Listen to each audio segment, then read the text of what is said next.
Planta. Nosotros, los asesinos económicos, hemos sido realmente los responsables de crear este primer imperio global. Y trabajamos de muchas maneras diferentes.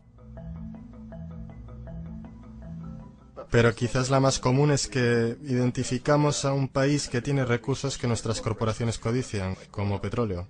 Entonces, concretamos un gran préstamo a ese país desde el Banco Mundial o una de sus organizaciones hermanas. Pero el dinero nunca va realmente al país. En cambio, va a nuestras grandes corporaciones para fabricar proyectos de infraestructura en ese país, plantas de energía, parques industriales, puertos, cosas que benefician a unas pocas personas ricas en ese país, además de nuestras corporaciones. Pero en realidad no ayuda a la mayoría de la gente para nada. Sin embargo, esa gente, el país entero, queda soportando una deuda enorme. Es una deuda tan grande que no la pueden pagar. Y eso es parte del plan. No pueden pagarla. Y entonces en algún momento volvemos y les decimos, escuchen, nos deben un montón de dinero, no pueden pagar su deuda, así que véndanos su petróleo muy barato a nuestras compañías petroleras. Permítanos construir una base militar en su país. O envíen tropas en apoyo a las nuestras en algún lugar del mundo como Irak. O voten con nosotros en la próxima votación de las Naciones Unidas. Hacer que privaticen sus compañías eléctricas y que privaticen su sistema de agua corriente y desagües y se los vendan a corporaciones norteamericanas u otras corporaciones multinacionales.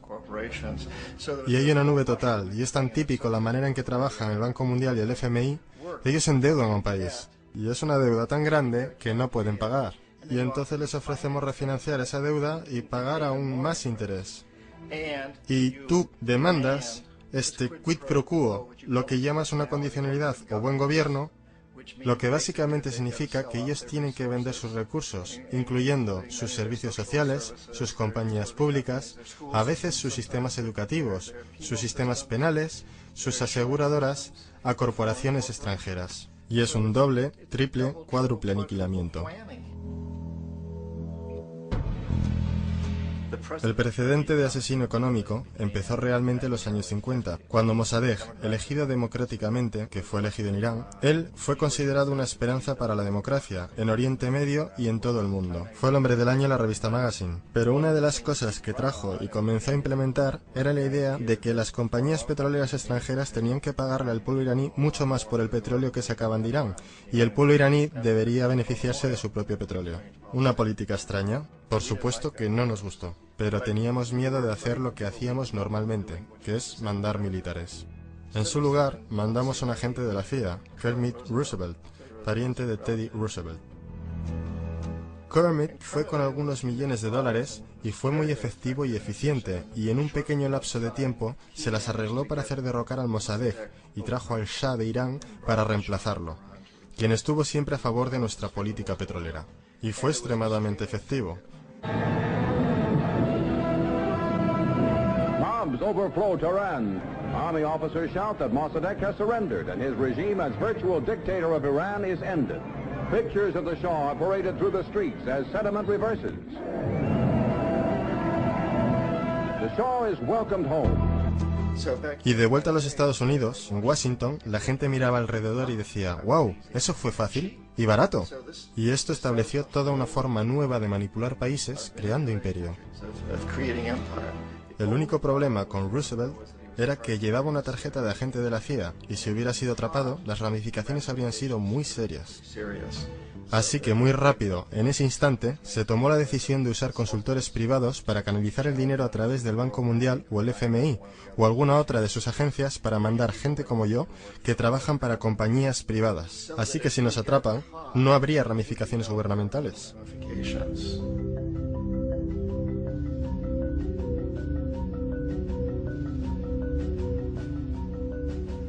Cuando Arbenz se transformó en el presidente de Guatemala, el país estaba muy sumido bajo los pulgares de la compañía United Fruit y las grandes corporaciones internacionales. Y Arbenz corrió con esta postura que decía, ¿sabes?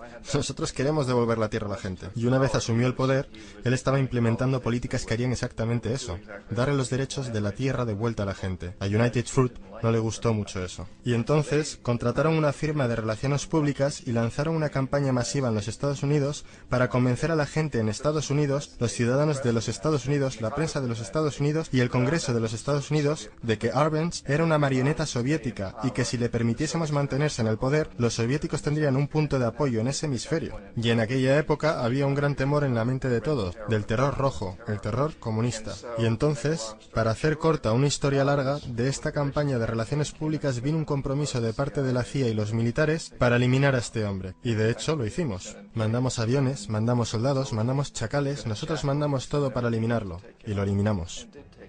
Y tan pronto como fue removido de su oficina, el nuevo tipo que lo reemplazó reinstauró básicamente todo para las grandes corporaciones internacionales, incluyendo a United Fruit.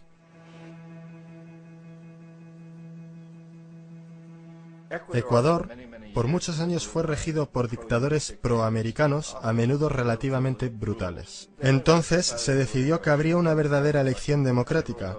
Jaime Roldós se postuló y su principal meta, dijo como presidente, sería asegurar de que los recursos de Ecuador se usarían para ayudar a la gente. Y ganó, de manera aplastante, por más votos de los que nadie ha ganado nunca en Ecuador, y comenzó a implementar estas políticas, para asegurarse de que las ganancias del petróleo fueran a ayudar a la gente. Bueno, a nosotros no nos gustaba esto en los Estados Unidos. Yo fui enviado como uno de varios asesinos económicos para cambiar a Roldós, para corromperlo, para darle la vuelta, para hacerle saber, ya sabes. ¿De acuerdo? Ya sabes. Puedes hacerte muy rico tú y tu familia si juegas nuestro juego. Pero si continúas intentando mantener estas políticas que has prometido, te vas a ir. Él no escuchaba. Fue asesinado.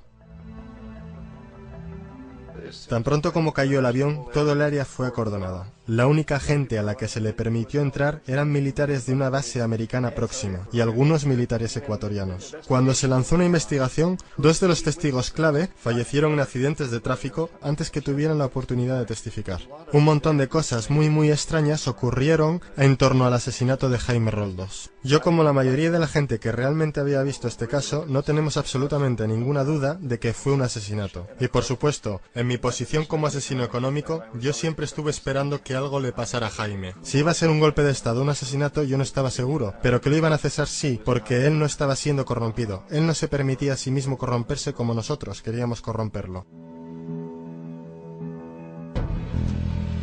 Omar Torrijos, el presidente de Panamá, era uno de mis favoritos, ¿sabes? Realmente me gustaba, era muy carismático. Él era un tipo que realmente buscaba ayudar a su país. Y cuando quise sobornarlo o corromperlo, él dijo, mira John, me llamaba Juanito. Dijo, mira Juanito, yo no necesito el dinero. Lo que realmente necesito para mi país, que sea tratado justamente. Necesito, pues, que los Estados Unidos nos den lo que le deben a nuestra gente por toda la destrucción que han hecho aquí. Necesito estar en una posición donde yo pueda ayudar a otros países latinoamericanos a ganar su independencia y estar libres de esto, de esta terrible presencia del norte. Señores, ustedes nos están explotando miserablemente. Yo necesito tener el canal de Panamá de vuelta en las manos de la gente panameña. Eso es lo que yo quiero, así que déjame solo, ¿sabes? No trates de sobornarme. Era el año 1981 y en mayo Jaime Roldós fue asesinado. Y Omar era muy consciente de ello. Torrijos reunió a su familia y dijo, probablemente sea el siguiente, pero está bien, porque hice lo que vine a hacer, renegocié el canal. El canal ahora estará en nuestras manos, recién finalizamos de negociar el tratado con Jimmy Carter. En junio de ese mismo año, solo un par de meses después, él también cayó en un accidente aéreo, el cual, no hay duda, fue ejecutado por chacales apoyados por la CIA. Hay un montón de pruebas de que uno de los guardias de seguridad de Torrijos le entregó en el último momento, mientras subía al avión, una grabadora. Una pequeña grabadora que contenía una bomba.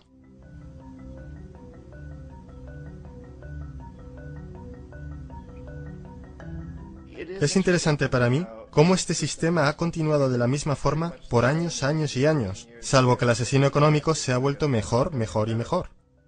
Entonces nos las vimos muy recientemente con lo que pasó en Venezuela. En 1998, Hugo Chávez queda electo presidente, siguiendo una línea larga de presidentes que había sido muy corruptos y destruyeron básicamente la economía del país. Y fue elegido Chávez entre todo esto.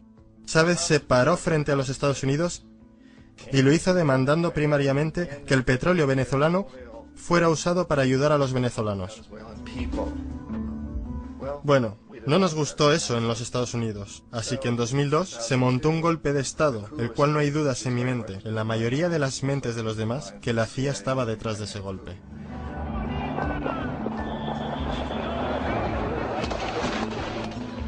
La manera en que fue fomentado ese golpe era muy parecido a aquel que Kermit Roosevelt hizo en Irán, de pagarle a la gente para que saliera a las calles, para manifestarse, para protestar, para decir que Chávez era muy impopular. ¿Sabes? Si puedes hacer que unos pocos miles de personas hagan eso, la televisión puede hacerlo parecer como que es el país entero y las cosas comienzan a crecer rápidamente. Excepto en el caso de Chávez. Él fue lo suficientemente inteligente y la gente lo respaldaba tan fuertemente que lo superaron. El cual fue un momento fenómeno en la historia de América Latina.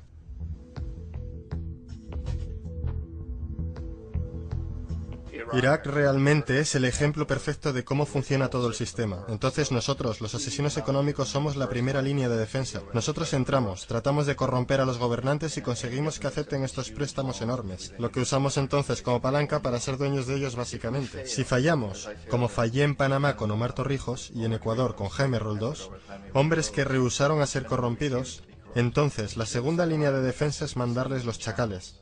Y los chacales o derrocan gobiernos o asesinan.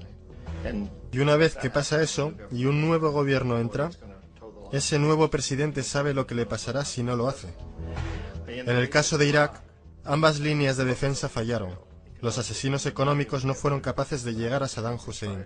Lo intentaron muy duro, tratamos de conseguir que aceptase un trato similar al que la Casa de Saud aceptó en Arabia Saudí, pero él no lo aceptaría. Y entonces los chacales fueron a eliminarlo. No pudieron hacerlo, su seguridad era muy buena. Después de todo, él, en un momento, trabajó para la CIA. Él fue contratado para asesinar a un presidente anterior de Irak, y falló, pero conocía el sistema. Así que en 1991 mandamos las tropas y eliminamos las fuerzas militares iraquíes.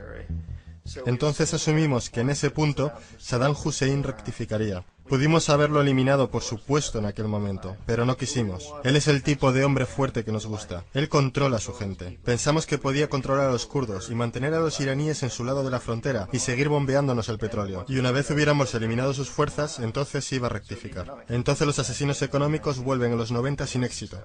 Si hubiesen tenido éxito, él estaría dirigiendo el país. Nosotros le estaríamos vendiendo todos los aviones de combate que quisiera y todo lo que quisiera, pero no pudieron, no tuvieron éxito.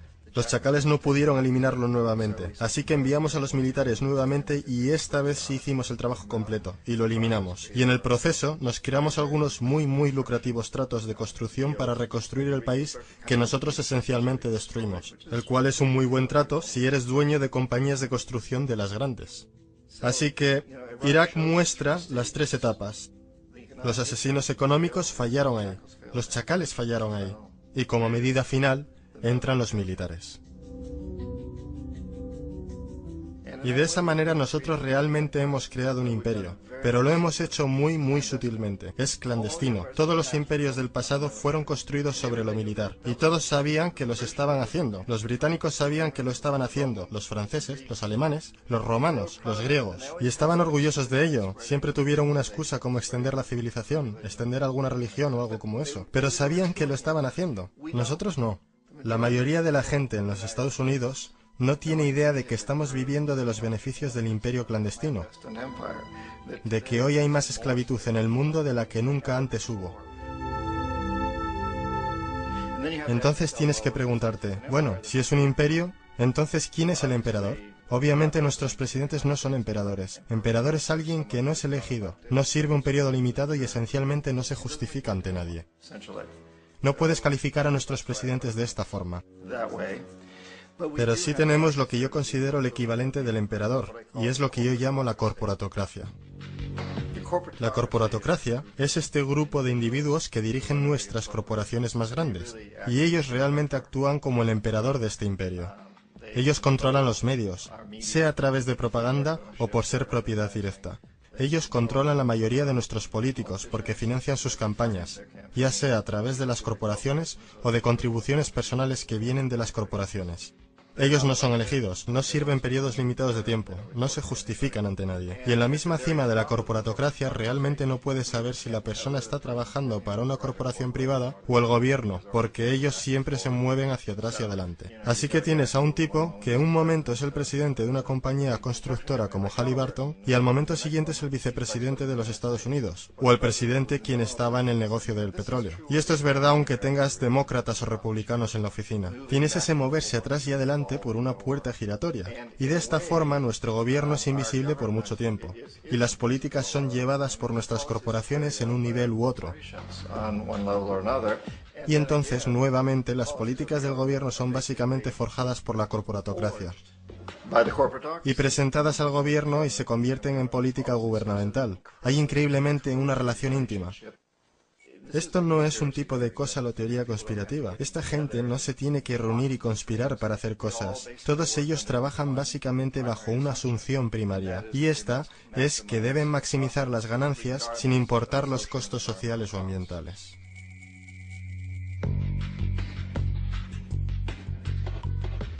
Este proceso de manipulación de la corporatocracia a través del uso de deuda, soborno y derrocamientos políticos se llama globalización. Así como la Reserva Federal mantiene al pueblo americano en una posición de servidumbre contractual a través de la deuda perpetua, la inflación y el interés, el Banco Mundial y el Fondo Monetario Internacional sirven este rol en una escala global. El engaño básico es simple. Pone un país en deuda, bien por su propia indiscreción o corrompiendo al líder de ese país, y entonces imponer condicionalidades o políticas de ajuste estructural. A menudo consistiendo en lo siguiente. Devaluación de la moneda. Cuando el valor de la moneda cae, así también lo hace todo lo que está valuado en ella. Esto hace los recursos indígenas disponibles a países depredadores a una fracción de su valor.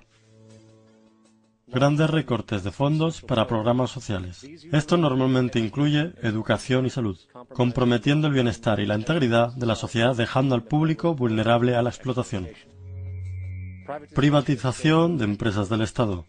Esto significa que sistemas sociales importantes se pueden comprar y regular por corporaciones foráneas por ganancias. Por ejemplo, en 1999, el Banco Mundial insistió que el gobierno boliviano vendiera el sistema público de agua de su tercera ciudad a una subsidiaria de la corporación americana Bechtel. Tan pronto ocurrió, las facturas de agua para los residentes locales ya empobrecidos se dispararon al cielo. No fue sino hasta una revuelta completa del pueblo que el contrato se anuló. Entonces está la liberación del comercio, o la apertura de la economía quitando las restricciones de comercio exterior. Esto permite un número de manifestaciones económicas abusivas, tales como que las corporaciones transnacionales traigan sus propios productos en masa, vendiendo más barato que la producción indígena y arruinando la economía local. Un ejemplo es Jamaica, que después de aceptar préstamos y condicionalidades del Banco Mundial, perdió sus mercados de cosechas más grandes debido a competencia con importaciones occidentales. Hoy, granjeros incontables están sin trabajo, pues son incapaces de competir con las grandes corporaciones. Otra variación es la creación de numerosas, aparentemente desapercibidas, desreguladas e inhumanas fábricas explotadoras, que toman ventaja de la economía impuesta.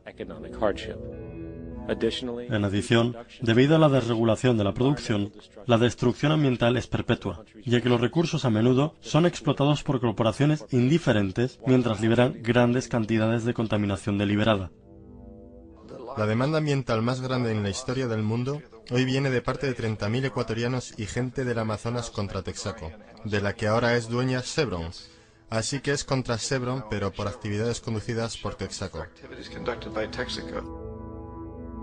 Han estimado que han sido más de 18 veces lo que Exxon Valdez volcó en las costas de Alaska. En el caso de Ecuador no fue un accidente. Las compañías lo hicieron intencionalmente. Ellos sabían que lo estaban haciendo para ahorrar dinero en vez de arreglar la disposición apropiada. Además, un somero vistazo a los registros de rendimiento del Banco Mundial revela que la institución, que clama públicamente ayudar países pobres a desarrollar y aliviar la pobreza, no ha hecho nada, excepto incrementar la pobreza y la no distribución de riquezas, mientras las ganancias corporativas se elevan. En 1960, la brecha de ingresos entre 1/5 de la población y los países más ricos versus 1/5 en los países más pobres era 30-1. En 1998 era de 74-1. Mientras el Producto Bruto Global subió 40% entre 1970 y 1985, los que están en la pobreza en realidad son más, un 17% más. Mientras que de 1985 a 2000, aquellos que viven con menos de $1 al día se incrementaron un 18%. E incluso el Comité Económico del Congreso norteamericano admitió que hay un mero 40% de éxito de todos los proyectos del Banco Mundial. En los años 60, el Banco Mundial intervino en Ecuador con grandes préstamos. Durante los próximos 30 años, la pobreza creció del 50% al 70%. Sobreempleo y desempleo crecieron de 15% al 70%. La deuda pública se incrementó de 240 millones a 16.000 millones, mientras que la porción de recursos destinados a los pobres bajó de 20% al 6%. De hecho, para el año 2000, el 50% del presupuesto nacional de Ecuador tuvo que ser destinado para pagar sus deudas.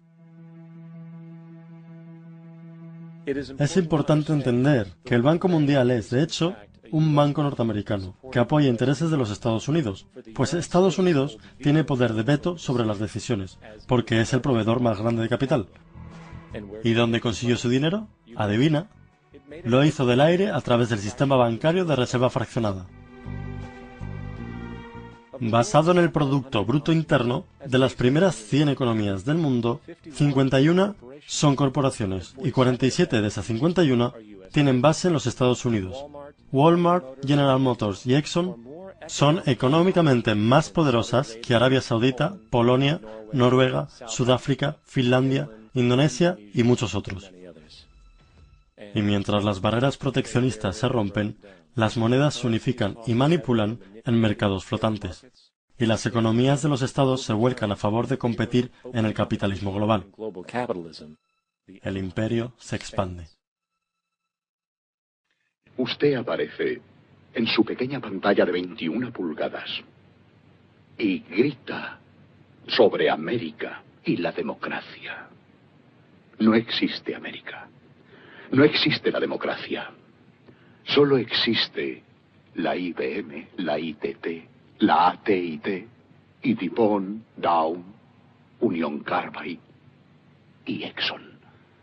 Esas son las naciones del mundo hoy día.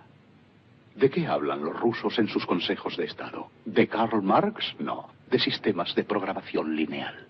De teorías sobre estadística, de problemas económicos, y computan costos de sus transacciones e inversiones, como hacemos nosotros. Ya no vivimos en un mundo de naciones e ideologías, señor Bill. El mundo es un colegio de corporaciones, inexorablemente dirigido por los estatutos inmutables de los negocios. El mundo es un negocio, señor Bill. La Tierra no es esférica, este reino es plano. La Tierra no es planeta en la raíz etimológica de su significado. Dos tipos de estrellas, las del Tomo y las errantes, o denominadas astros. Tampoco son lugares terrafirmes donde se pueda irme. El engaño fue impregnado en todos lados. En la escuela cuentan cuentos que inventa la elite Hollywood y Kubrick. El alunizaje fue montado, olvídate del espacio exterior. Es un